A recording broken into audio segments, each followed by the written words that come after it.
मैं एक कॉकरोच हूं। नितिन गडकरी जी, मेरे आपसे कुछ सवाल हैं। एक 4 व्हीलर को आप एक लग्जरी आइटम मानते हो, इसलिए आप उस पर 28% जीएसटी लेते हो। आप उसको एक लग्जरी आइटम मानते हो, इसलिए आप उस पर 15% कंपनसेशन सेस से लेकर 22% कंपनसेशन सेस लेते हो। उसके बाद आप हमसे 8 से 10% रोड टैक्स लेते हो। उसके बाद जब हमारी गाड़ी सड़क पर आती है तब आप हमसे टोल टैक्स लेते हो। नितिन गडकरी जी, मैं ऑल्टो चलाता हूं। 6 लाख रुपए की गाड़ी है ऑल्टो, और फॉर्च्यूनर 60 लाख रुपए की गाड़ी है। एक टोल पर फॉर्च्यूनर वाला आदमी और एक ऑल्टो चलाने वाला आदमी बराबर टोल देता है। ये कहां का सोशल जस्टिस है? इसको आप कैसे जस्टिफाई करोगे?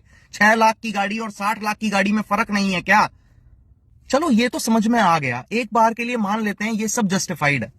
लेकिन जो येलो नंबर प्लेट की कार है, जो टैक्सी ड्राइवर्स चलाते हैं, आप उस पर भी 28% जीएसटी चार्ज करते हो। आप उनसे भी 15 से 20% कंपनसेशन सेस चार्ज करते हो। आप उनसे भी 8 से 10% रोड टैक्स लेते हो। आप उनसे भी टोल टैक्स लेते हो।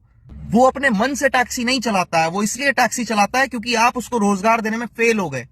आपको उसको सब्सिडी देनी चाहिए थी, लेकिन आप उसको GST, compensation cess, road tax, toll tax के नाम पर लूट रहे हैं। इसके बाद आते हैं पेट्रोल की प्राइस पे।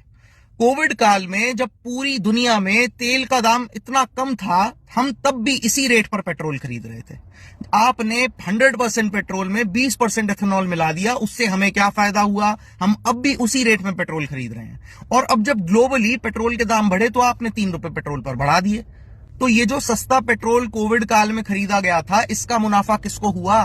ये जो 100% फ्यूल में 20% एथेनॉल मिलाया गया, इसका मुनाफा किसको हुआ? जो व्हीकल्स E20 कंप्लाइंट नहीं थे और वो फिर भी आपका E20 फ्यूल डलवा रहे हैं, उनकी जो माइलेज खराब हुई, उसका हिसाब कौन करेगा? इसके बाद आते हैं तीसरे सवाल पर। जब आपको पता है पेट्रोल एक ऐसी एसेंशियल नीड है भारतवासियों की, तो आपको क्या जरूरत है उस पर सेंट्रल एक्साइज लेने की?